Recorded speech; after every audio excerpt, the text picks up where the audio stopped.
SSC stenographer, skill dictation. Grade C, 100 words per minute. 5 seconds. Comments. Honorable Chairman Sir, the Sarkaria Commission report is a highly fruitful report. It is a very serious document which has taken into account the totality of the political life in the country, and it has made some very important recommendation, though very wisely it has not touched the basic structure, the fundamental structure of our constitution, nor has it made any basic or radical institutional changes. If we go through the report, we will find that the main thread which is running through the entire report is unity and integrity of the country. That is why the Sarkaria Commission has laid stress again and again on a strong center and at the same time strong states. In fact, our founding fathers were very wise people. When they were framing the constitution, they were foreseeing the events. They were very tall people and they knew what was going to happen. They could envisage, and so they envisaged that it is a strong center and a strong state that was required, and there is no contradiction between the two. They must live in harmony. They must work in harmony. That is the spirit of our constitution. If at the time of framing of our constitution there was need for a strong center, there is more need for it today. Sir, we are discussing something which will affect the future generations also. We are attempting to review the center state relations after a very long time, and so we have to be objective. We have to depart from the party angle. We have all to speak as true Indian in this august house, which is the upper house of Indian Parliament.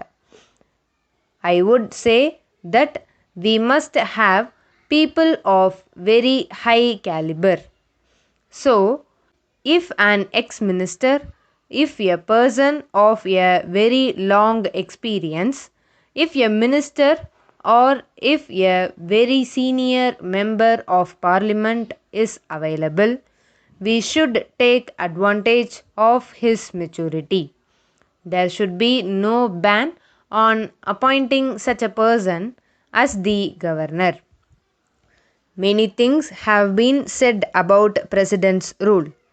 It has also been said that there has been abuse of this provision of imposing President's rule. As many as 9 governments were dismissed by the Janata government in 1977, and this was repeated in 1980. But the whole point is the President's rule has to be imposed if there is no stable government possible for cooling of time, and there has to be decided by the President on the report of the governor. But I do not agree with the Sarkaria Commission that the reasons given by the governor should be put down in the proclamation imposing President's rule in a particular state. This will be wrong. If you do that, it will become justifiable. The courts will come into the picture and they will pass stay orders.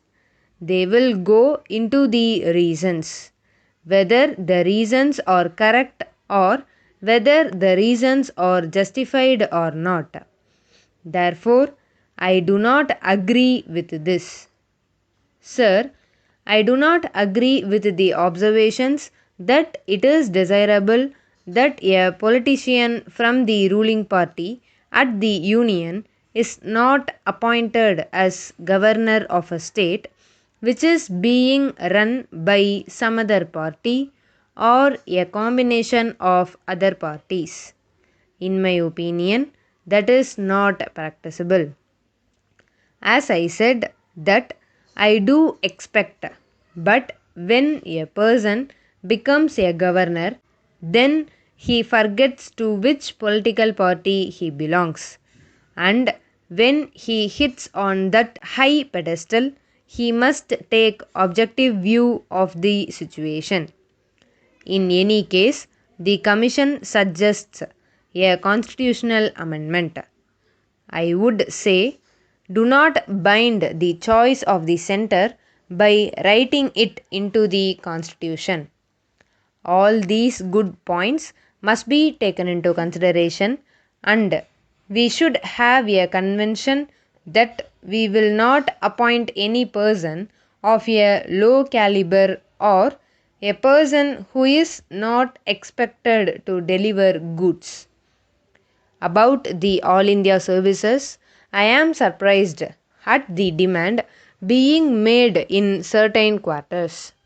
A memorandum was given to the Sarkaria Commission by some people that this should be abolished or that states should be allowed to opt out of it. This will strike at the very root of the principle of unity and integrity of the country, and it is against national integration. I am therefore glad that the Sarkaria Commission has rejected it. As far as All India Radio and Doordarshan are concerned, functional freedom is there. In regard to ordinances, there has been a lot of hue and cry about it. I would, in this connection, invite the attention of the House to the findings of the Wadhwa Commission. The Commission found that in Bihar, both the Janata and the Congress governments were guilty of this. For years, they went on promulgating ordinances and renewing them. In my opinion, ordinances should be repromulgated or renewed only in very exceptional circumstances. It is the responsibility of the state governments to quickly place the relevant bills before the legislatures. As a journalist, I have been covering legislatures for the last 40 years and found that in the past, only in very exceptional circumstances, ordinances were being issued.